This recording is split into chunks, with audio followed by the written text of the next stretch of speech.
Today on the Lazy RPG Talk Show, I'm going to talk about my appearance on the Solo Role Players podcast. We're going to look at the new Temple of the Lightbringers Kickstarter by MT Black. There was lots of Daggerheart news at PAX Unplugged. We're going to talk a little bit about that.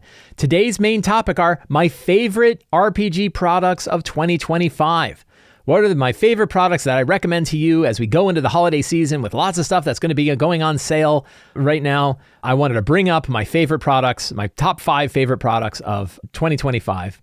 I'm going to talk about some new VTT backdrops that I put up available for patrons. And today's tip is going to be ending campaigns. I didn't end just one, but 2 long-running campaigns in the same week. And I have kind of a template and a formula that I use for this that I think is really useful. So we're going to talk about that today, and we're going to cover more questions from the Patreon Q&A all today on the Lazy RPG Talk Show. I'm Mike Shea, your pal from Sly Flourish, here to talk about all things in tabletop role-playing games. This past week over on Sly Flourish, I published the article, When and How to Cheat at Running RPGs. So this is an article about where is it okay for GMs to fudge? Where is it not okay? Where should you consider it? What should you think about? And offering my own take. We each get to decide these things. I'm not dictating that one option is better than another, but I think it is an interesting topic about where should we have our hands on the dial or where should we let things go? Lots of GMs have different opinions upon it, of course. This article was published on Sly Flourish. It was sent out over the Sly Flourish newsletter. If you want to subscribe to the newsletter, you can find a link down in the show notes to do so you can get future articles like this. You can also find it on the Sly Flourish website. And I did a reading of this on Readings and Reflections, the dedicated hero tier Patreon podcast, where I read the article aloud and then do a bit of background and commentary, about 10 minute or so podcast once a week, where I go through and talk about the article itself. So that was the When and How to Cheat at Running RPGs. Fun title. Got people excited.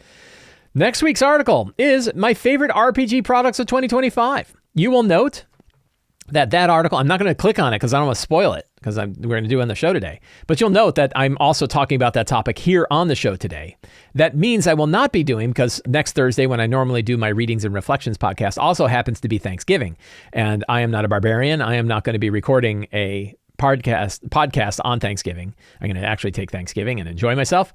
So what it means is there will not be a Readings and Reflections podcast next week, but that's okay because you're going to hear about it today. You're going to hear basically my commentary on my top 5 favorite products, RPG products of 2025 today on the show. Anyway, one of my big pieces of news, which is going to get into the whole ending campaigns, is I completed 2 campaigns in the same week. My 3x5e campaign, which was a 20th level City of Arches campaign that used Level Up Advanced 5e and D&D 2014 and D&D 2024 all at the same table. We had our final conclusion to that game this past Wednesday.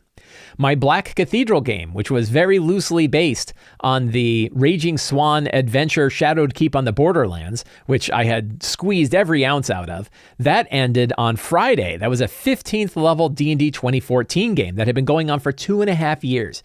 Both of those games ended at the same time. Both of them went very well. I was very pleased with them. Our groups are very happy with them. Really fun conclusions to the games. And I'm going to talk about how I managed to pull that off and some tips for maybe helping you pull off great campaign endings. I'm just very, very lucky to be able to end campaigns like that, to have campaigns that go all the way to the end. Not very many people have run a 20th level 5e game. I've run 2, and I've run many games that have gotten up to tier 3 and 4, right? So 15th level, 16th, 17th level. I've run a few campaigns that have gotten that high. So next, for my Wednesday game, we're taking a week off, and then we'll see if we can get people together for the next game. And then my intention is to run a Dragonbane game. I just did some kind of a flip through of the Dragonbane adventures to kind of look at that and think about running it for my group. That video will be out this Friday on YouTube, and the podcast will be out on Friday as well. I just recorded it right before I did this. And my other group, which is my every other week Friday group, we are going to be running Daggerheart. We all agreed that we were going to run Daggerheart. So that's going to be really interesting. It's my first time running a Daggerheart campaign, and I'm very excited for that. I'm excited and nervous about it because Daggerheart's an entirely different system. We're going to be playing online, which I think has its own kind of challenges when running Daggerheart. So it's going to be really interesting to kind of see how that comes out. But that's kind of my future RPGs. Then I will be running 3 different groups. I'll be running a Dragonbane game, which is probably going to be a short campaign. I'm going to run a Daggerheart game. And I'm going to be continuing my Tales of the Valiant Dragon Empire game. So those are my 3 current campaigns that I'm running. One of them still 5e, but 2 of the others are switching to some other systems. I mentioned last week that new RPGs have been hitting my desk. I got the Alien RPG box set, which I haven't even cracked the shrink wrap off of yet. I got the Dolmenwood box set, which looks beautiful. I've dove into it a little bit, and I'll probably do a spotlight on it in a little while. But I really just kind of skimmed the surface of Dolmenwood, but it looks really, really good. And I got my 13th Age version 2 books yesterday. They showed up at the door, and I started looking through 13th Age version 2. Very, very cool. I love 13th Age. I think it has a really neat spot among RPGs. So I will be talking about that as well. I've flipped through the PDFs a little bit, but it wasn't until yesterday when I actually had the physical versions in hand, where I sat down in my favorite chair and kind of dove through and looked at a bunch of stuff. So we'll be talking more about 13th Age in future shows as well. So that's kind of where everything stands with where Mike Shea is with all his various RPGs. I have more RPGs. I'm running 3 games. Like, I'm running 10 games a month, I think, right? 3 different campaigns, 10 total games a month, and I still have way more games than I could run. I have more RPG settings and more RPG systems that I'm excited to run than I can possibly run. And that's kind of a challenge to do as well. So a while back, I was on the Solo Role Players podcast. And this just came out this past week, where the fellow who runs the Solo RPG podcast had noted where I talked about running Dragonbane solo as a good way for me to learn how to run Dragonbane solo. And we did it. We had a really fun talk about what it's like to run solo RPGs. How do you do solo RPGs as a lazy GM? What are some of the benefits that you get from running solo games? This is something I feel very strongly about. So it was a really fun podcast. So if you want to hear me, chatting about running solo RPGs and the benefits that even GMs who are running full group RPGs can gain from running some solo RPGs, please check that out. You can find a link down in the show notes to the Solo Role Player podcast where I talked about running solo games. It was really, really, really fun podcast. I listened to it again recently and I really, really liked it. Temple of the Lightbringers, MT Black, a big time creator of D&D and RPG products, has a new kind of campaign adventure called Temple of the Lightbringers, available to currently up on Kickstarter, in which the characters descend into forgotten depths, discovering long lost stronghold where zealotry gave way to heresy and heresy to horror. Brave haunted halls, face ruthless outlaws, and survive a foul and forsaken sanctum beneath the shattered music. It is a 4 to 8 hour dungeon adventure for 1st to 4th level characters. So pretty quick. And, if you're getting through 1st through 4th, so you probably don't go from 1st to 4th. But, an 8 hour, 52 page digest sized adventure that follows along the same lines of other MT Black adventures. MT Black has tons and tons of stuff. In fact, he has a digital bundle. Check this out, $30, a digital bundle of all of his stuff, all set in his world called Iskandar. There's an Iskandar Player's Handbook, which is actually mostly the system reference document with some Iskandar focused sort of stuff. This is one of the advantages of having a thing like the system reference document, the 5e system reference document in the Creative Commons, is you can pretty much take the whole thing and then just sort of tailor it a little bit. So you have like a player's guide that works for everybody. But $30 gets you the entire digital bundle. So if you don't have any MT Black stuff and you want a big pile of adventures and a big pile of other stuff, $30 is a really, really good deal. This is sort of a bundle of holding level deal that you can get for all of MT Black's stuff. You can also get softcover books. So that will give you the softcover book of Temple of the Lightbringers and the digital versions of everything else. So lots of different packages. And, if you want to check it out, if you want to see what the formatting and stuff is like, I would go to DriveThruRPG and I would take a look at like one of the products that he has there so that you can see what they're like. They're very reasonably priced and you can check it out. So that is the Temple of the Lightbringers Kickstarter, currently available on Kickstarter. You can find a link to that down in the show notes. Looks really cool. I backed it immediately. So PAX Unplugged, I think is still happening, right? I think the end of PAX Unplugged is happening while I'm doing my recording here. It goes through Sunday. And it was really interesting. And I will tell you, one of the interesting things is I fully expected to hear some new D&D news, and there wasn't any new D&D news, and we got confirmation there wasn't going to be any D&D news. So it was funny because I kept my news segment for this show open because I was like, I bet there's going to be some new stuff to talk about, and there is some new stuff to talk about, but not from D&D.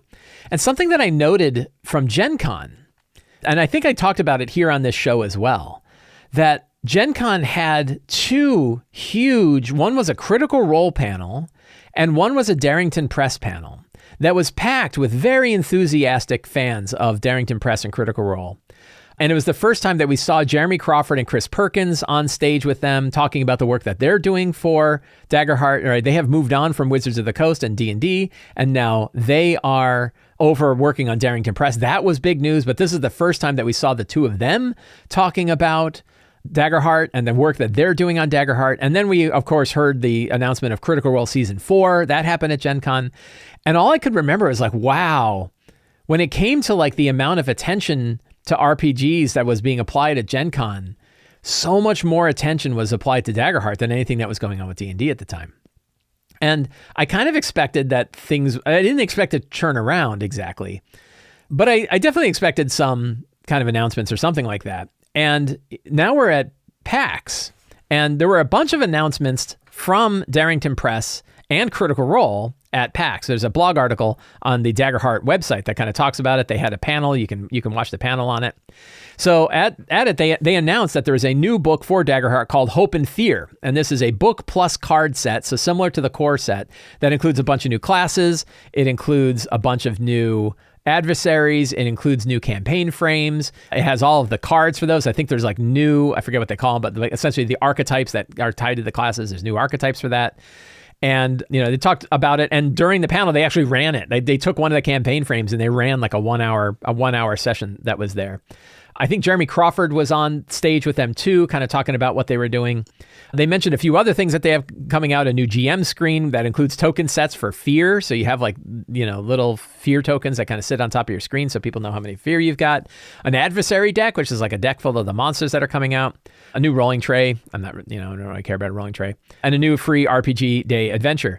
But then they also announced that Daggerheart is partnering with Penny Arcade to do Acquisitions Incorporated. There was already a good hint that this was happening, that Acquisitions Incorporated was switching over to Daggerheart, was kind of a hint at I think it was at the last PAX when they ran Acquisitions Incorporated. They mentioned like little hints of Daggerheart there. And everyone's like, ooh, I wonder if they're switching over to Daggerheart. Because I think Jeremy Crawford was running it. And it was either Chris Perkins or Jeremy Crawford. I think it was Jeremy Crawford who was running it and made little hints that they were going to be doing that. So what's interesting is now they said, yes, in fact, we are running it. I think last night was when they ran the new Acquisitions Incorporated game using Daggerheart. And also it's going to be streamed to Beacon TV. Now, this is a pretty big deal. Acquisitions Incorporated was the first D&D streaming show that I know of. It was a podcast that was put up on the Wizards of the Coast website back in the 4th edition D&D days, early 4th edition D&D. And that's like Will Wheaton was on it. Chris Straub was on it. They had a whole group of people that were doing it, and it grew and got bigger and bigger and bigger. At first it was just kind of podcasts, and then it was kind of videos, and then it became, they started doing them at shows, and then the shows got more and more elaborate. So it's been like 15 years that Acquisitions Incorporated has been running D&D, and now they're switching over to Daggerheart. Now, the funny thing to me, and I know like this is a big conversation that came up, and it was like, well, it was what it was. And there was all kinds of things like, did they pay and did they not pay and all this other stuff. And we finally got confirmation on a lot of that, where Critical Role is still using D&D, right? So Critical Role Season 4, run by Brendan Lee Mulligan, is a 5th edition 2024 D&D campaign. But man, imagine if that had switched to Daggerheart too, right? Like, wow, would there have been even more attention applied to Daggerheart?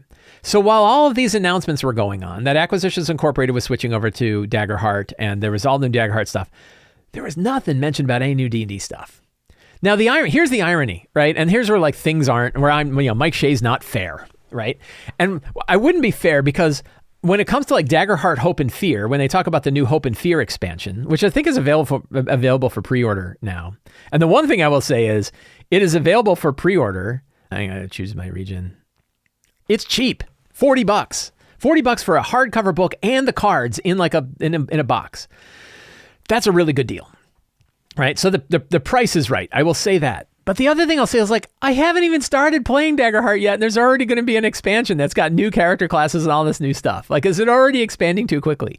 And I would give that same criticism to Wizards of the Coast if they did an announcement and said, hey, we're doing Xanathar Guide to the Xanathar Ring, and it's got all new subclasses and stuff like that. And I'd be like, really? I've just started. But at least with D&D 2024, it has been now a full year that we've had the Player's Handbook.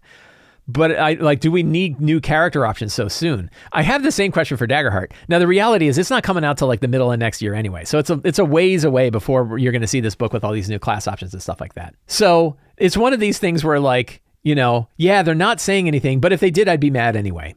I don't know if that's exactly true.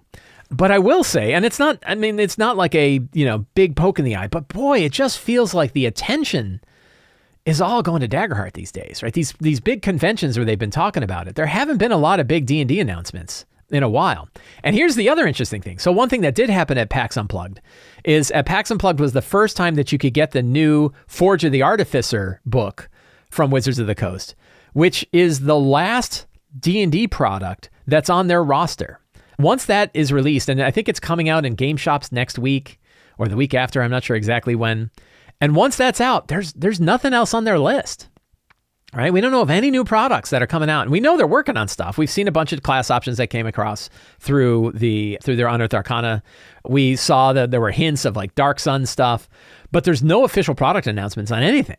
Like, we don't know what they're coming out with. And then the other irony is, I don't know what I want them to come out with. So what would they announce where I'd be like, wow, I don't know. I mean, sometimes I like to be surprised. I don't like to speculate on like what I think they should make or what they do make, because like, I don't know. And it'll be interesting to see what they do. But I think it is weird. I think it's one of the first times that I can recall where there's no roster of new products. There's no schedule of anything. There's not even an announcement of a new product.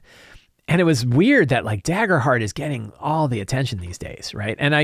And some of that is just, kind of by design. It's a new game and they have a lot of attention applied to it. But then some of it was Chris Perkins and Jeremy Crawford leaving the D&D team and going over there. That certainly shined, moved a big spotlight. Todd Kendrick is doing a whole bunch of videos with Perkins and Crawford about that stuff because he's talking about Daggerheart. So like that shifted a big lens. He used to be all 100% D&D, and now it's definitely shifted over to talking about Daggerheart and some other things.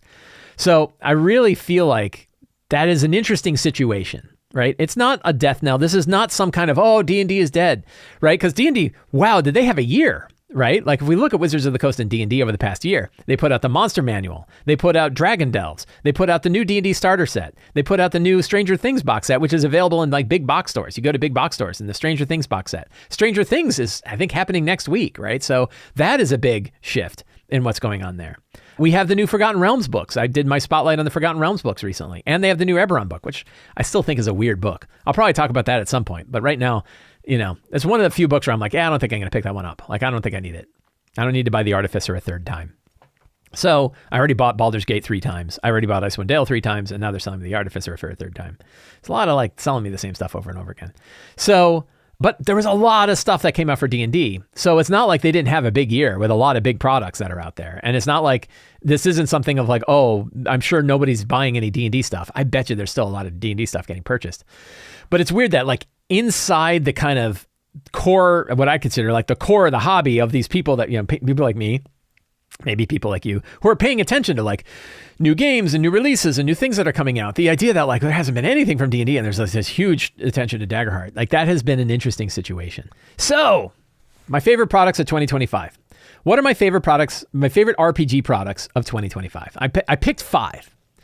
But first, I'm going to start with a bunch of disclaimers. One is, my list isn't your list. If you have things that you loved, you don't have to be like, man, I can't believe Mike Shea didn't mention this thing that I love. Instead, you can send me an email or send me a comment or come on Discord and talk about the thing that you love. That's cool too. We all get to have our own list. This is just my list, man. This isn't like dictatorial. These are the best products, right? I'm saying they are my favorite products. They're my favorite RPG products of 2025. You are allowed to have your favorite products. They are products I've directly used, right? That I've opened up, I've played with, I've run stuff with them, I've used them a lot, and so I have some experience with them. Also, they are not necessarily products that have come out this year. They could be products that really got my attention this year. In fact, one of the products I think is decades old, right? I have one product in here that goes back for, I think I owned one of them a long time ago. So there's definitely some stuff there. So with those disclaimers aside, let's talk about my favorite RPG products of 2025. One last little thing is the reason why we're doing this now is I have a feeling that this week, many of these products will be on sale. It's a good time to pick up these products. So I wanted to do this little favorite products of 2025 to give you some time and opportunity to maybe save a little bit of money picking up these products right now. In fact, I know some of these are already on sale. Number one, and I'm starting at my favorite one and then going down, right? So guess what? You get my favorite one right away. Oh, and like if you were looking at the sheet, you already get like the spoiler for number two. Number one, the Dragonbane Core Set. So the Dragonbane Core Set is a box set that you can pick up from Free League Publishing. It is a tremendous value of material. It includes the full rule book of the game, a full campaign adventure, solo rules so that you can run it by yourself to kind of learn it, a beautiful regional map, a full set of dice, a set of cardboard stand-up tokens for monsters and characters, initiative cards, quest cards, treasure cards, 5 pre-gen characters, and 5 color blank character sheets, and a small fold-out battle map with like stone terrain on one side and grass terrain on the other. Every time I open up that box set, which I've done a lot because I've been playing a lot of solo Dragonbane to kind of understand the rules. Every time that I've opened the box set, I'm always impressed about the stuff that's in there. I forget about I can't believe that they have all these cards in here too. It is a really, really good value. I think it normally goes for about $60. And $60, yeah, so it's $56 normally. I don't know, so right, it's $56 as of this recording. They are not yet on sale. I think it was on sale last year. And so I'm hoping that they will put it on sale again this year. But it is just an absolute tremendous, tremendous value. Oh, I screwed up. So just, comes with just a ton of really, really good material. Really fun system. I am planning to run Dragonbane for my Wednesday group. We're going to probably run it for a few sessions, see how people feel. If they like it, we'll continue on for a little bit. But I'm very excited to run it because it looks like it's a really fun game. I've enjoyed playing the solo version of it a lot. It's got a really cool style to it, really fun stuff. And the box set itself is really a tremendous value. So it is my favorite product of D&D 2025, the Dragonbane Core Set.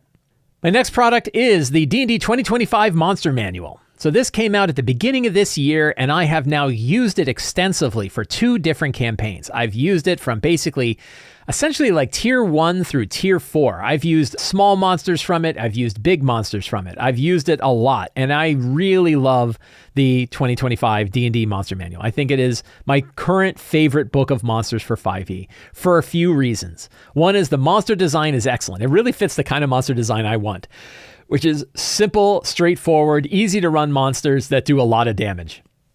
There are definitely other GMs who prefer more tactical stuff going on with their monsters. For that one, I would definitely recommend the book Flee Mortals. Flee Mortals includes monsters that are in parallel to a lot of the standard D&D monsters, but a lot more kind of tactical stuff going on. So if you're looking for monsters that are more complicated to run, but have a lot of kind of fun tactical things going on, then I would say that Flee Mortals is the book you want to check out. But for me, I kind of want straightforward stat blocks. I'm the guy that loves the Hill Giant stat block that just hits you with a big club. And I think they did a vast improvement between the 2025 D&D Monster Manual and the original D&D 2014 Monster Manual. There's also just a lot of monsters in this book. It's like 500 monsters or something like that. Way more monsters than the 2014 book has, and way more monsters than most monster books have for 5e. Tons and tons of monsters in here that work really well. And like I said, I've run them for multiple games now. I've used it at the table. The design of the page design is really good. So one of the complaints I have about a lot of other monster books is that the spread of the stat blocks spans across pages, and that makes them hard to use. This is a problem I have with the Tales of the Valiant Monster Vault. And I also have the same problem with the Monstrous Menagerie by EN World Publishing. Same problem where the stat blocks are spread across pages, and it makes it kind of hard to figure out. That said, there are some criticisms I have of the 2025 Monster Manual. One of which is there are many monsters that have spells in their stat blocks without describing what the spell does. This is a problem the 2014 one had, and I think it's even exacerbated a little bit in this one because I have dragons who are doing things like, they do an acid bolt, or they do an acid arrow as a legendary action, and they do it at level 5. And you're like, man, I don't remember what a level 5 acid arrow does. Now you're going to go make me look up the player's handbook and go look up acid arrow and then calculate it. And also there's no static damage for it, so I have to either figure out the static damage or roll. Pain in the ass. Right? And in many cases, they literally could have just replaced some of those spells with spell-like abilities that would take up the same amount of space but didn't. So that's probably my number one complaint with the monster manual. My number two complaint with the monster manual is that it really focuses on like the stat blocks and the art, but it doesn't have nearly the depth of like the ecology of the monsters or what kind of loot the monsters might have. So it's missing some other stuff that books like the Tales of the Valiant Monster Vault and the Level Up Advanced 5e Monsters Menagerie do have. So it is not an absolute like, grand slam home run in all regards. It's got problems, but I will say, with the amount of monsters that it has and my actual use at the table, I have found it to be very easy to use. They hit hard, all the way to 20th level, right? I ran a 15th level game 2 days ago where I was using monsters out of the monster manual that were definitely holding their own. And I use this all the way through 20th level in my 3x5e game and love it. And would definitely continue to use the D&D 2025 monster manual in the future for 5e games.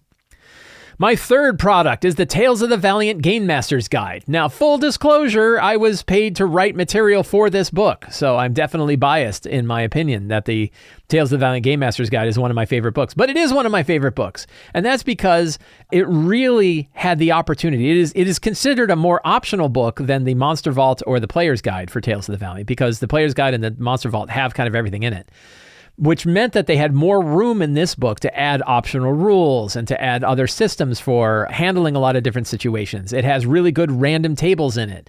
It's got dungeon building tables in it. It's got, different kinds of chambers that you would find in different kinds of situations. It's a very, very useful book full of GM aids to kind of help you prepare and run your game. I really like it. Of course, I'm very happy with the stuff that I put in there. So I talked about using Doom points, alternative methods for using Doom points in there, the encounter building guidelines, and all sorts of different ways to kind of build out combat encounters is something I wrote in there. And there's some other sections that I wrote in there that, of course, I'm very proud of. If you want to learn more, I have an article called Gems of the Tales of the Valiant Game Master's Guide in it that talks about some of my favorite pieces of it, like taverns and landmarks, dungeons, weather, NPC names, hazards, traps, dread effects, poison and rewards, poisons and rewards, random magic items, monster traits, monster stats by CR, and random encounter tables. Those were like the big sections of it that I thought were really useful. So that was number 3, the Tales of the Valiant Game Master's Guide. Number 4, the Daggerheart Core Set. I just talked earlier about how Daggerheart really seems to be drawing a lot of the attention in the RPG space these days. I picked up the Daggerheart Core Set. While it doesn't include all of the stuff that the Dragonbane Core Set includes, the Daggerheart set has a ton of awesome material at a very reasonable price. It's a single volume book that includes all the things that players and GMs need to be able to run the game. It also includes a full set of cards for all of the power cards that you'd have for your various classes. And at the price that you would typically expect to just pick up for the hardcover book itself. There are downloadable character guides. One of the things I really loved about Daggerheart is that it has these player folios in the same way that a Powered by the Apocalypse game has sort of class-based character guides, where all of the material that you need to play and level up your character is on the character sheet already. What this means is when you have your cards on hand and you have those sheets, you don't necessarily need to go look stuff up in the book itself, which means your entire table can own one copy of the game and be able to play that game. A lot of other games, you're going to have to pass things around. Even the Dragonbane Core Set, which I adore, you're going to be passing that rule guide around to all of your players so that they can figure out what they need to do when they build their sheets. That's one of the challenges that a lot of RPGs have, is there's still this expectation that every one of your players is going to have a player's guide, and that can be very expensive, especially if you're only planning on playing for 4 or 5 sessions. You don't really want to pick up that many copies of it, so then you're doing things like putting it up on Google Drive and sharing it with people on Google Drive so that they can see the core book without downloading it. There's a lot of like tricky bits, or you buy PDF copies or have other people buy PDF copies, or you end up just throwing a lot of money at it and buying a bunch of core books. Well, you don't have to do that with Daggerheart. Daggerheart, because all of the material are on the class guides, and the class guide acts as the character sheet, the design is really, really nice so that you can play the game without necessarily having to buy multiple copies of the game for your group. The only tricky bit are the cards. If you have 2 characters that are both using cards from the same archetype or whatever, they're going to have to figure out how to share those cards among each other. That's a little tricky bit. I haven't had a chance to play Daggerheart much yet, but I do plan on running a Daggerheart campaign beginning in 2026, so I'm excited. And finally, my final product of 2025 is the 24-inch Chessex battle mat. I have talked about the Chessex battle mat now on the show for some time, and I really like it. I surprised myself with how much I like it. I bought two of them, the 24-inch version and the 34 by 48-inch version. So one is my home table one and one is my on-the-go map. And I found that it as much as I like the Paizo flip mat, which I've used for many, many years, and I still feel like that is the best value that you get, the joy of writing on a Chessex battle mat with my favorite marker, the Staedtler 315-9 medium point wet erase marker, that marker in particular, the Staedtler 315-9 medium point wet erase marker, you can go pick those up, just feels great. I've been using it all year, right? All year long now for both of my groups, I've been using it. It just writes really well. It the texture of it feels great. It's flat on the table. It just feels right. It just feels right. The prices are higher, and my two complaints about it. One, the price is higher. Transportation isn't as easy with it because you have to roll it up. You can't fold it up and stick it in a backpack. You kind of have to roll it up and put it in a poster tube or something like that. I have a small poster tube that I use to take it when I'm on the go. And it requires some more care because it's pretty easy to mark it up and have it permanently marked. So you don't want to leave writing on it for too long or it will stain. There's a bunch of different special weird rituals that people have to try to get unstained ones unstained. But honestly, most of the time, some of them are just stained, and that's okay. It's got some marks from previous times on it. Mine are already starting to note. I can look at them. I've been treating them very kindly. And I still look at them and say, yeah, there's areas where there's some, they're darker in one spot because I had used something the wrong way. I think I used a cleaning product I shouldn't have used. My ritual didn't work out, and I kind of permanently marred the mat in a little spot. But it doesn't matter that much. And also for the amount of value you get from these. And I've talked to people who have had them for 20 years, right? I've talked to people who have the same map that they've used for 20 years. And that's a really good value that you're getting for it. So having this sort of blank mat that you can put on the table that you can write anything on and that writes well and it's fun, that's definitely on that list. So yeah, if you have a GM who doesn't have one of these, picking up the venerable 24-inch Chessex battle mat. I like the 24-inch. I think it has more utility than the 34 by 48. If you have a big table and it's going to stay on that big table, you can get that great big 34 by 48 version, which is called the Mega Mat. But for versatility, for portability, versatility, even if you are at your home most of the time, the 24 by 26 inch one is usually big enough. I've never had a problem with running out of space on it. I've always been able to kind of fit everything that I need on that 24 by 26 inch mat. So those are my favorite products. Just a quick recap: the Dragonbane Core Set, the D&D 2025 Monster Manual, the Tales of the Valiant Game Master's Guide, the Daggerheart Core Set, and the 24-inch Chessex Battle Mat are my favorite products of D&D 2025. I would love to know what your favorite products are. Come on into our dedicated Discord server for patrons, become a patron, join up, and then you too can talk about your things, or you can send me an email or leave a comment and talk about what you have found to be your favorite products of 2025. Speaking of Patreon, one of the features that I have been putting up on Patreon, I'd like to talk about this from time to time, are these VTT backdrops for Patreon. So this is a whole bunch of images that I have taken of Dwarven Forge setups that I used in my games with transparent backgrounds so that you can drop them into your virtual tabletop of choice and use them as a backdrop for your virtual tabletop. They're all set in kind of an isometric format, so the intention isn't to have perfect grid alignment. I know there's people that love their grid alignment. I'm telling you, turn off the snap to grid, take a deep breath, give yourself some room, some flexibility, and it's a lot easier. And the neat thing about this is these are all live setups, right? Every one of these is a setup that I've actually used. And they, if there's lighting effects, the lighting effects are from actual lights that were there. I got this idea from a game called Fantasian. Fantasian was a Final Fantasy game made by the creators of the original Final Fantasy. That was your typical Final Fantasy kind of role-playing game, but all of the settings were dioramas, physical dioramas that they used. And I was like, that's a really cool idea that all of the backdrops are not 3D rendered computer graphics. They were actual dioramas. And I was like, these setups that I have for Dwarven Forge, these are kind of like dioramas.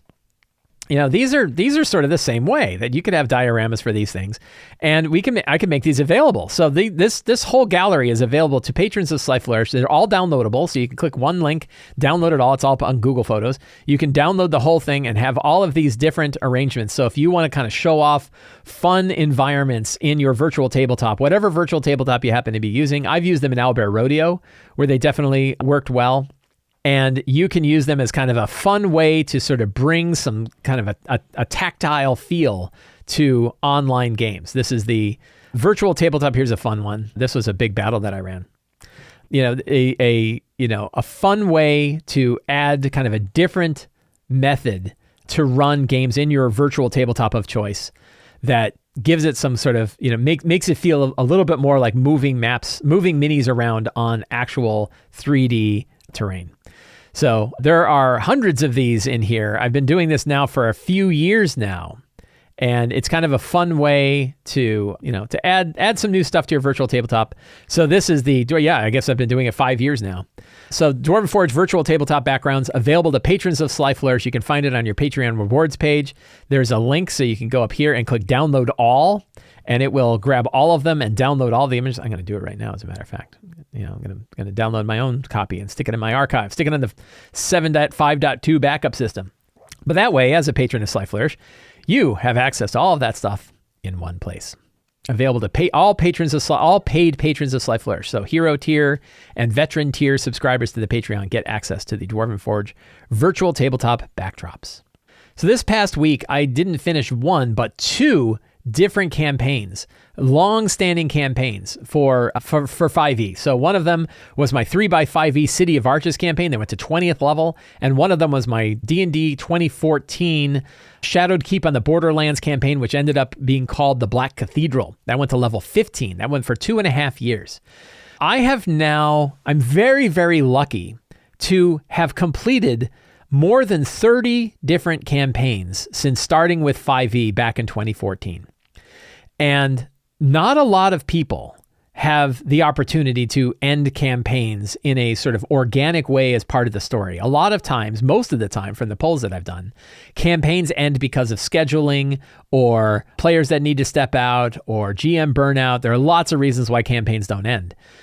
But today we're going to talk about when you do manage to get to the point where you can end a campaign organically from the story of the campaign, what are some things you can do to make those campaign endings as fun as possible? This is a model now that I have used for dozens of campaigns, and every time I've used it, it's worked really, really well.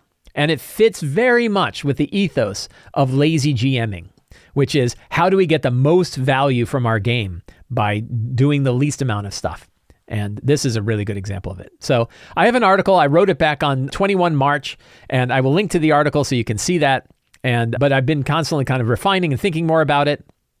So number one, a lot of times we end with a big final battle. And it's worth thinking about that big final battle and figuring out how to do stuff with that final battle to make it the most fun. One thing I would recommend, so usually the big battle is more complicated than just like a single boss. Although you can have just a single boss. I think in a couple of games that I've run, I just had kind of like a big boss monster and a couple of extra monsters. But there are a few things you can do. One is having interesting environments that the characters can use. Two is having monsters that are specifically designed to help showcase the character's awesome abilities. And I've got some dirty tricks for that. Three is potentially running waves of monsters. So if you have high power characters and you really want to put them on edge, run waves of monsters against them so that they don't have an opportunity to rest and they end up burning a lot of resources. And it's not just attrition. It's giving the pacing of the game so that the characters really get to use all of the tools at their disposal to do stuff. And we'll talk specifically about waves. And the other one is having like lightning rods, monsters that are specifically put in place to take on powerful character abilities. Like if they love using banish and counterspell, make sure there are big monsters with terrible charisma saving throws and make sure there are spellcasters hurling around a lot of lightning bolts to be counterspelled. So put creatures in there that are intended to help the players showcase their awesome abilities. Those are called lightning rods. So there's lots of different things we can do. When you are talking about waves of combatants, and one of the cheaty bits for doing lightning rods is that there are certain kinds of monsters that generally work well for lots of groups. One is lots and lots of minions work really well. If you have 30, 40, 50 really small guys that characters can blow away with spells like Fireball or Turn Undead or things like that. In one of the battles that I just ran, they had a altar that was summoning 12 skeletons. They were like 12 whites, but the whites were very low hit point. I think any hit would kill them. But they did a lot of damage if they hit you. So they did a fair, they had to be handled. But the cleric could walk right into the center and hit Turn Undead and destroy all of them, right? And it was this kind of fun way to let the cleric use their ability to blow away tons of these monsters and clear the path. And it still had some tactical interest because they're like, is it worth doing? Is it worth getting rid of all these guys at once? They're like, yeah. Otherwise, we're going to be taking a bunch of opportunity attacks if we try to move to the other people we want to hit, and they're hitting us for some damage, and we can't control all of them. So yeah, blow them away. And so he blew them away. So lots of monsters is a good one. Lots of low challenge monsters where you have like 2 to 4 of them per character is a way to go. Normal monsters that you can do things like control or just beat down with attacks. And these are like when you have a monster that's roughly 1-to-1 with a character, right? If you have like 5 characters, you have 5 monsters. Those are sort of what I call a normal monster. Then big monsters, sometimes called elite monsters, which are roughly the power equivalent of 1 monster for every 2 characters. And those guys are really good for controlling, right? This is good for like, oh, we're gonna banish them, or we're gonna stick them in a force cage, or we're gonna do things to get them out of the battle so that we don't have to deal with them, right? That is having these kind of bigger monsters that don't necessarily have like legendary resistance or anything. That's a good way to deal with them. And then a big final boss. And if you put the final boss in the battle too early, the characters are going to Nova the final boss as fast as they can. And that might not be the most satisfying conclusion, right? If the characters go and manage to kill the boss that quickly, it might not be a satisfying conclusion. Sometimes it is. I had a boss that they've been chasing around for the entire campaign, and they had a good hit with a Vorpal Sword, and that was it. Now, of course, I knew there was more coming. So if that had been the end of the campaign, that might have been too lame. But because I knew there was this other scene, I was like, that can actually work really well like that. But a lot of times you want your final boss to stay back and then come in after they've dealt with all these waves, after the characters have used a bunch of stuff, after they've moved around a bunch, and now it's not ideal. The situation isn't ideal for the Nova. So that's a couple of other tricks. Environmental effects, there's lots of different things you can do with environmental effects. Like in this case, I had a great big pillar that gave undead creatures advantage, so they knew they had to get rid of that. The pillar had a bunch of hit points, so they could either damage it with spells, or they could use skill checks to essentially apply a big pile of damage to it by succeeding on certain skill checks, or just hit it and destroy it, which they ended up doing. So there's other like environmental things that you can do to kind of keep the battle interesting. And then have the ability to keep your hands on the dials, right? And there are 4 dials of monster difficulty that I'm gonna offer up here. And then I actually have a 5th. So the 4 dials of monster difficulty are changing the number of monsters, right? You can shift the monsters up and down. Maybe for wave 2, maybe you remove a couple guys that you had planned to throw out there in one of the waves because it turns out they had a harder time than you thought. Or they had a really easy time, so maybe you're going to throw another monster in there that they might not have. How many hit points do the monsters have? A lot of times we're going to use the hit points, we're going to reduce their hit points so that they get off the table without burning up too much time. But sometimes you might add some hit points if it turns out, particularly if it's the boss. If the boss is just getting completely Nova'd and you're like, this is going to be lame if they beat it too quickly, maybe there's some ways that they can eat hit points from a minion in order to keep themselves alive a little longer. The number of attacks a monster has, this is a dial you can change. You might decide like, wow, I really underestimated how much damage this monster is going to put out. So maybe I'm going to have it behave a little less optimally by not making all the attacks it normally makes. Likewise, you could give opportunities for monsters to make more attacks than they normally did based on what you see. Maybe if you saw that they had a really easy time in one battle, maybe the next guys get an extra attack that makes sense to kind of keep the pacing high. And changing the amount of damage they inflict. Of course, you can shift that damage dial. So when you're doing a boss fight, there's sort of a particular feeling you want that boss fight to have. You want the characters to feel like they're making progress, they're doing good stuff, they're showing off their abilities, but you don't want it to be too easy either. And I really like to nail it, and I hit it with both games, a 20th level game and a 15th level game, where they're like, wow, we burned out of everything. And we even we had a couple characters died that we had to bring back, but we pulled it off, right? And it didn't take major swings of these dials to do it. And I don't even know that I used the dials in these necessarily, but I would dial it a little bit and be like, yeah, I think it's time, right? Like that minion over there, he's had his go. It's time for that guy to go. So I think it's okay to have your hands on the dials. There's one new dial that I have, And it's not really a new dial, it's a new technique. And I talked about it a couple weeks ago, so I'm not going to dive in too much, which is called Dreadful Blessings. Dreadful Blessings to me is a replacement for legendary resistance that gives you a number of visible tokens that are visible to the players that you can use for pretty much anything. And these can be used to kind of steer those dials of monster difficulty that I was talking about, only in a way that the players can recognize how it's happening and why.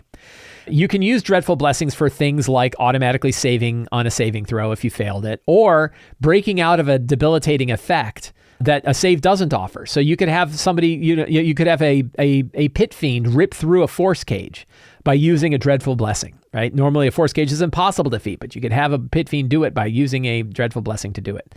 They could get a whole extra round of attacks. They could get advantage on a bunch of attacks. They can reset an ability that normally they can only do like one time a day. They can use their Dreadful Blessing and do it again. They can jump into the middle of a battle by using one of the Dreadful Blessings, or get a bunch of legendary actions all at once. So you can use it for pretty much anything, with the recognition you don't want to use it to cheese players out of things that they've been working hard to do. You don't want to use it to remove character agency. You want to do it to ratchet up the difficulty of a fight when the story of that fight accounts for that difficulty. You want the monster to behave, especially a boss, to be behaving as it should given the story. And the Dreadful Blessings are a way to do that. So that worked really well. So those are kind of my tips for running a big boss fight. And I think running a big boss fight is a good way to put a campaign conclusion. Again, I ran many big boss fights for my final games.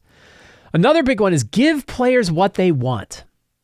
So you might be tempted to kind of change the storyline at the end, or reveal some big secret, or come up with some big twisty-turny sort of situation at the end.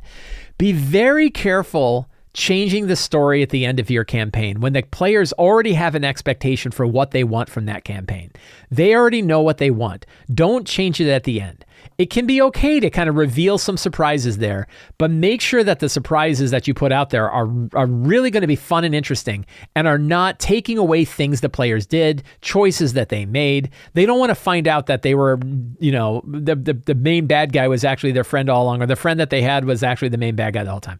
Be very careful with twists and turns at the end of the game. Instead, ask the players what their hopes are for the game and for the end of the campaign. Get an idea of what they would want from it, and give them what they want. Ask them what they want and give it to them. It's pretty straightforward. All of the twisty-turny stuff that you want to do, you can do during the game, during the campaign itself, but you want to be careful about doing anything towards the end, or you could end up hurting the ending of the game because they all had an expectation of what they wanted, and then you change it to something else. So be careful about changing any major twists. I would say avoid major twists at the end of the game if you can, and give them the conclusion that the players are expecting to get. And then here is my final big tip, which is, how do you ensure that the arcs of all of the characters nail everything the player wanted from that arc? How do you ensure, right? You got 6 players, I had 7 players at one of my games, 6 players at another game. How do I ensure that all of them meet the expectation that they wanted for their individual arc, right? And how could I do so easily? And the answer is very simple. Let the players do it. And so what I do is I have a thing called the 1 year later montage, which is once we've hit the end of the conclusion of the game, we jump forward 1 year into the history into the future of that campaign world. And I ask each of the players to talk about what they've done 1 year later. Every time I've done this, and I've done this more than a dozen times at this point, every time I've done this, the stories that they came up with are amazing, right? I hear all kinds of things about the characters. We learn a lot about the characters that we might not have known. And the great news is, you're handing the story over to the players, so they get to dictate what happens to their character. It's really, really nice for them to be able to decide what they got to do with their character, right? They're going to be happy because they're the one that did it. You don't have to worry about them breaking the game because the game's over, right? Game's done. They could say, I start forging Vorpal swords 1 a day. Fine, right? Great. You're selling Vorpal swords to everybody, right? And it's because the campaign's done. You don't have to worry about that breaking anything. You don't have to worry about it shifting the story in the wrong direction. Story's done. Right? Your part is done. The other players get to admire all of the other stories. They learn things about the other characters that they've got. So a lot of times, sometimes the characters will work together and kind of join on their stories. It's really wonderful, right? And you don't have to, it's completely easy for you to do. The only thing you should do as a GM is write them down. It's really nice to write down the 1 year later stories, then clean them up and then send them to your group so everybody can enjoy the 1 year later stories that they had for their own character and for all the other characters. So I really love the 1 year later montage. It has worked really well for the games that I've done.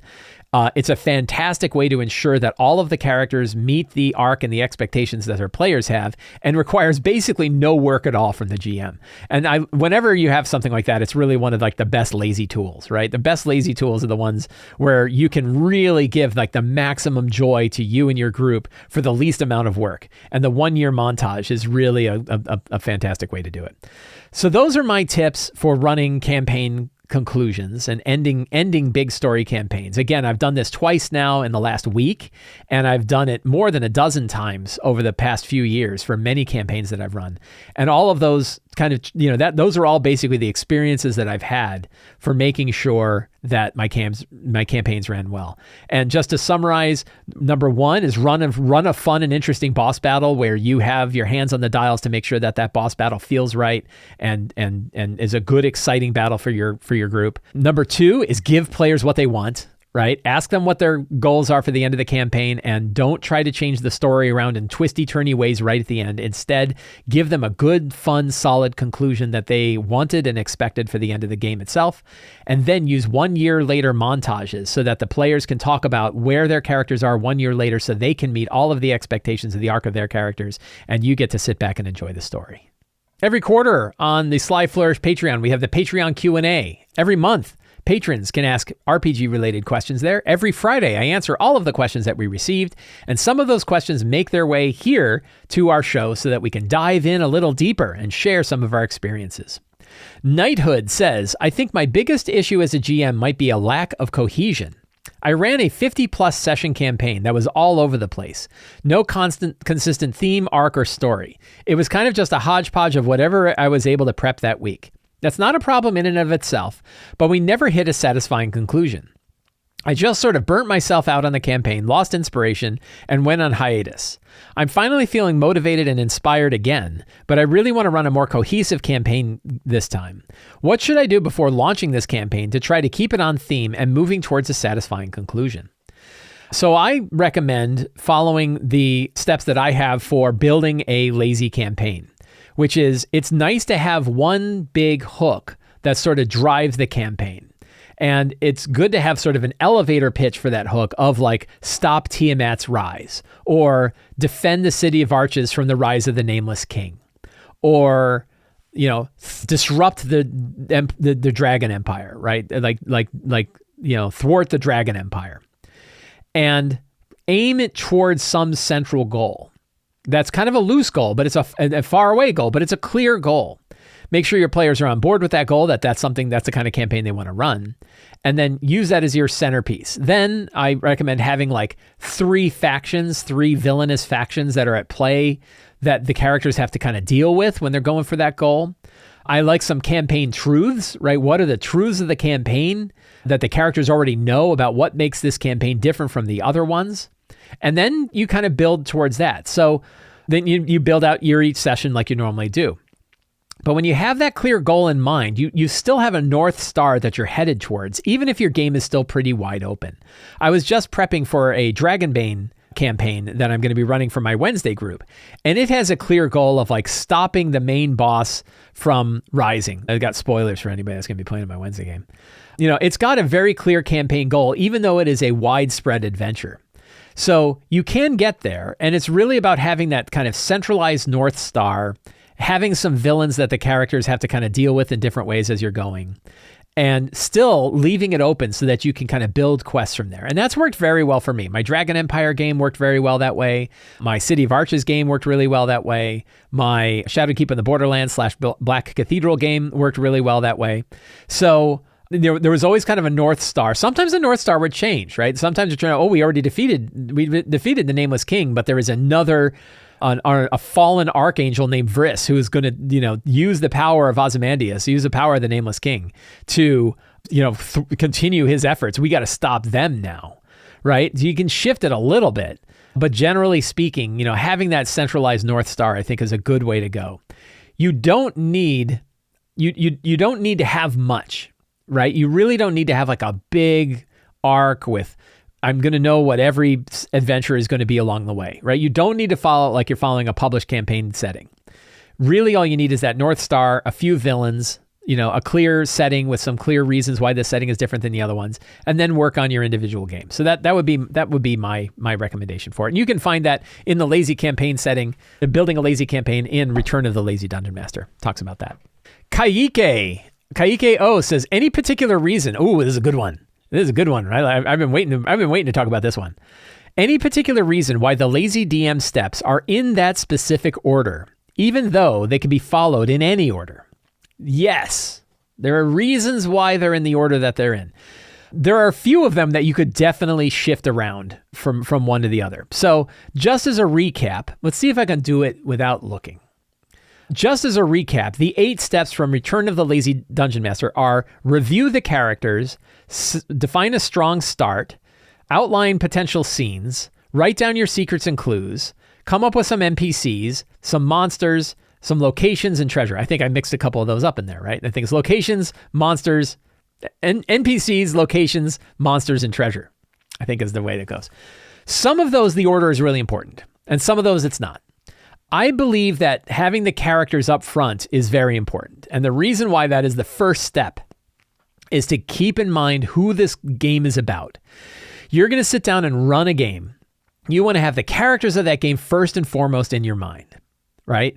There are definitely times, and if you watch me do my prep shows, you will see me jump right to secrets and clues because I have a secret and I want to write it down right away, right? But the main thing, I still put the characters up front, so I don't forget that they're there. And I will almost always quickly go back to the characters and say, okay, let's talk about the characters and who they are and what they want and what's going on with them. Are there any magic items and stuff like that I should be paying attention to? If we're doing a big battle, what can I do in the battle to make these characters look cool?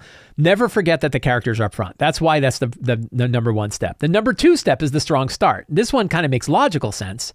That the strong start is, where does your game begin? What's going to draw your players into the world that you're creating? What's the thing you're going to do that's going to draw them in there? What's that strong start? Obviously, you wouldn't want to put that at the end of your prep, right? You kind of want to have that idea up front of like, okay, what am I going to do first, right? So you have your characters, then you have your strong start. The next step is scenes. What's an outline of loose scenes that you might run? And again, you may run these scenes, you may not. And that kind of, again, makes more logical sense that you're going to do your scenes then. Because the scenes are, once you have a handle on where does my game start and what scenes am I going to run for the game, already you sort of have your hands around what you're going to do, right? You now have an idea of like, I've got a session, it's 3 hours long, I have 5 scenes, I've got my strong start, I've looked at the characters. Some people, that's all they need, right? They're good at that point. So that's why those 3 are in the order they're in. Secrets and clues are next. And secrets and clues are there because they are probably the next most important thing on the list. Right? That once you have your secrets and clues and you have the other things, now you've got a lot of going on. And secrets and clues is really sort of the secret weapon of the lazy GM steps, right? That secrets and clues are the kind of things that are different from how other people do prep. You're not going to see secrets and clues in the adventure outlines that you see Wizards of the Coast publishing. You don't see it a lot in other people, but secrets and clues, I feel, is the reason I wrote Return of the Lazy Dungeon Master, was because I felt like that secrets and clues are such a powerful component that it needed to be part of the whole system, and the system should kind of encapsulate that. So secrets and clues are next because of that reason. The next 4, I don't think have a lot. I don't think it matters too much of what order they're in or how you prep them. But they're a little bit in kind of important order. And honestly, now I have to cheat and look because I can't remember what, I know what the steps are, right? The last 4 steps are locations, NPCs, monsters, and treasure, but I don't remember what order they go in exactly. And so that gives you an idea of like how important are those. So it's locations, NPCs, monsters, and treasure are the next 4 in that order. I don't think that matters quite as much. I think that you can get away with doing those in different orders. I would say that like it kind of makes sense that locations is next, right? You've done your secrets and clues, then you do your locations, then you do your NPCs, then you do your monsters, then you do your treasure.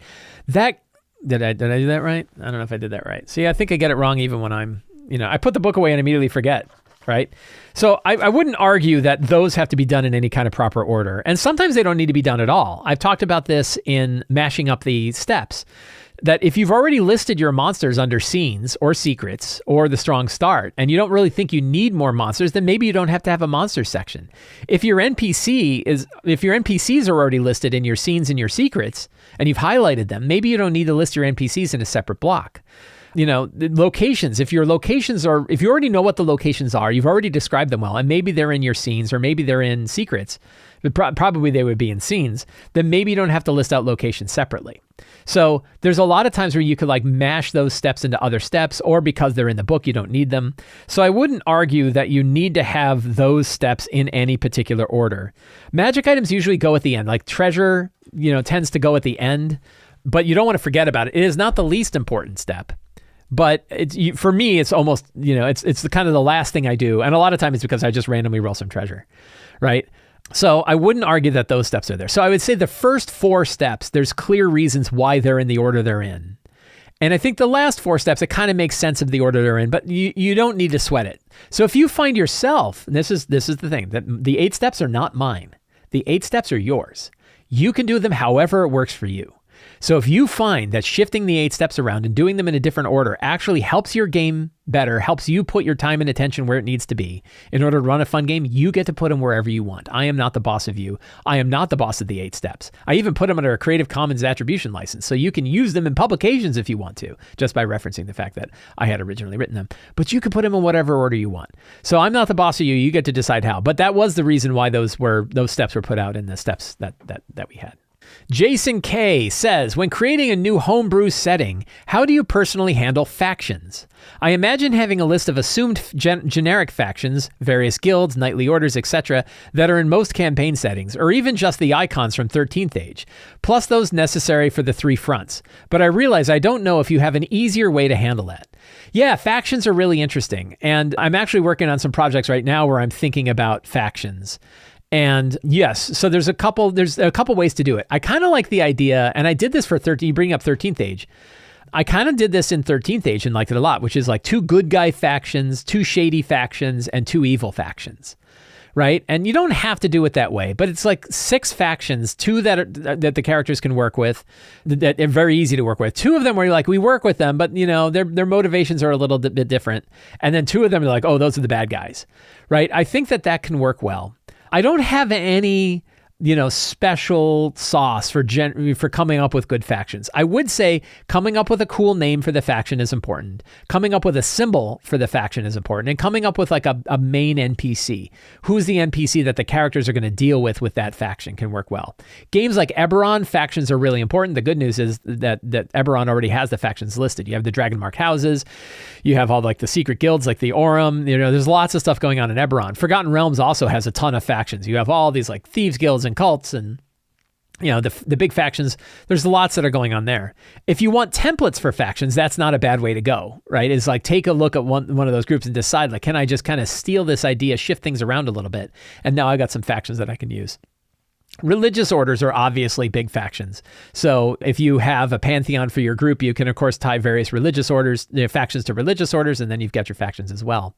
But I kind of like the idea of 2 good guy factions, 2 shady factions, and 2 evil factions, which is how I run my 13th Age games when I run 13th Age, was we had 2 good, clear factions, 2 neutral factions, and 2 evil factions. And you could only have antagonistic relationships with the evil factions. You could only have good or neutral with the good guy factions. And then, it could kind of go any direction with the neutral factions. And that worked really well. That was an easy way to do it. And I didn't find it too arduous to come up with. The cool bit about having factions is now you can put factions on a faction list and then roll randomly to kind of flavor objects in the game. So you're oh, there's a pillar, and the pillar is tied to the great gold worm. So now you've got some kind of information about the great gold worm. That can work really well. So factions, I think, are a really powerful way to kind of build out a campaign and add some interesting stuff. And my trick is I like to have a random list of those factions so that I have something I can roll on to flavor items, NPCs, quests, locations, monuments, and other things. You can tie them to factions, and now you have this tapestry that you can wrap around it. Friends, I want to thank all of you for hanging out with me today where we talked about all things in tabletop role-playing games. I hope you enjoyed today's show. If you did, please consider subscribing to the Sly Flourish newsletter. You can find a link down in the show notes. It is absolutely free to sign up. You get a free adventure generator for signing up, and you get an email with links to all of the other work that I do and a big RPG article in that email. You can also support me directly on Patreon. You get things like the VTT backdrops that I showed, but you get a ton of other stuff. The 5e artisanal database, 15 different scenarios for City of Arches, a whole dedicated podcast, dedicated Discord server, tons of stuff that you get for being a patron of Sly Flourish. It is a really outstanding deal. And it's a way to help directly support the work that I do. And you can pick up any of our books on the Sly Flourish bookstore. City of Arches is there. Return of the Lazy Dungeon Master is there. Lazy DM's Companion is there. We have all kinds of great gifts, and we have all kinds of great books for you and your GMs. Please check that out in the Sly Flourish bookstore. Links for all of that are in the show notes. Thank you so much. Have a great day, and get out there and play an RPG.